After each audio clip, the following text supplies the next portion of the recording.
na ba mo? Layat na ba mo? Nangangamang alaw, parang bayat na ganda! Alaw ng Kristiyan, ang premier, parang preserving one of the most meaningful and powerful traditions of our community, the Panagambit Festival of Barangay. Yes, well, ladies and gentlemen, the Panagambit Festival is more than just a fiesta. It is a celebration of sharing and gratitude kung asang matagsona atong matag pamilya ug ang tanang residente comes together to celebrate the blessings and vibrant culture of our dear Pagatpa. Na ba mo? Layat na ba mo? Panagambit! Panagambit Festival! No? So makalao mo sa integridad sa atong resulta sa atong pasundayag karong hapuna. And hopefully atong makuha ang essence sa atong Panagambit Festival. No? Unta sa tanan nga panahon atong ipaambit ang atong mga pagtabang sa atong mga komunidad, sa atong zona, kay kana ang gikinahanglan. Panagambit Festival. Ambit sa grasya, ambit sa gugma, kultura ug hiyas gihatag sa magbubuhat.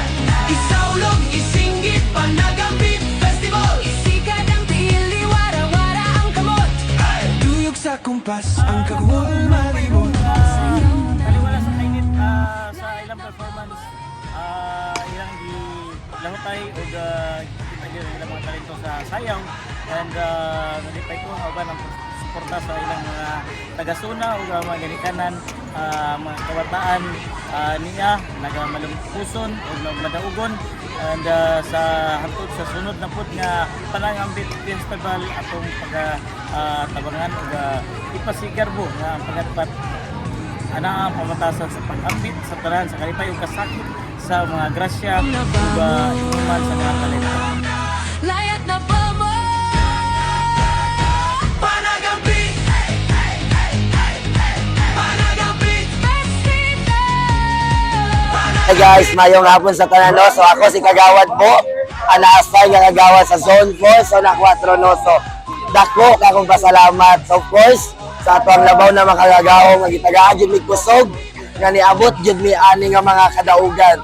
Dili siya mahimo kung walay tabang sa mga taga Zona 4, especially sa mga coordinator, sa mga OWA officers, sa phase 1 o sa phase 2, sa mga kabataan, sa mga ginikanan, sa mga bata o sa mga household sa Zona 4. Salamat sa inyong tanan. Salamat gid kayo.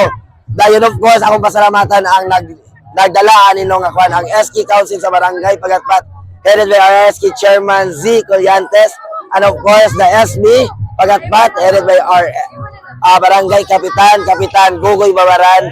Ang salamat gid kayo sa tanan, and hopefully kini siyang competition is starting pa lang para pagkaiusa, timbayayong o magpaglantaw para sa maayong kakagmahon sa itong mga kabataan. Actually, wala gid mi nag-expect ani. Salamat po Pagatpat National High School, Ma'am Love Mandawi. Salamat sa imuhang pagpa-practice sa muha sa covered court. Lisod siya, apan amo gyud po siyang nahangyo gyud. Thank you kayo. Salamat sa tanan. Thank you Lord.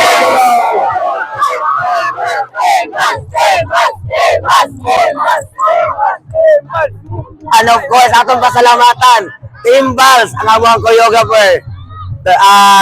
Sa Sir Bals, salamat kayo ato mga kauban sa Team Bals, Sir Mati, Ashley, ug dili ako maisa-isang tanan. Salamat kayo and God bless us all. Layat na ba mo? Panagambit! Panagambit Festival! Panagambit! Panagambit Festival! Ambit sa grasya, ambit sa gugma. Ako sa among barangay o sa among team dinhi sa Zona 4 dinhi sa relocation. Pasalamaton ko nga kaming tanan nga nagkayusa, nagsinabtanay bisan pod na nagkalisod mi sa among grupo nga nag-usahay sa nga nagkagubot mi wala magkasinabot gitagaan gid mi panahon nga nagkasinabtan mi tanan nakiusay mi tanan nga makuha makabot na mo ang among tinguha.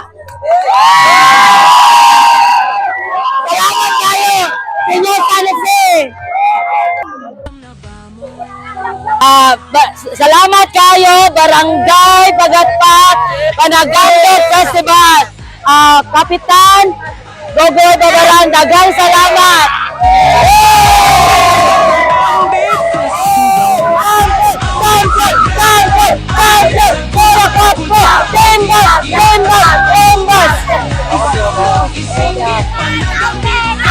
Isikat ang tili, wara-wara ang kamot.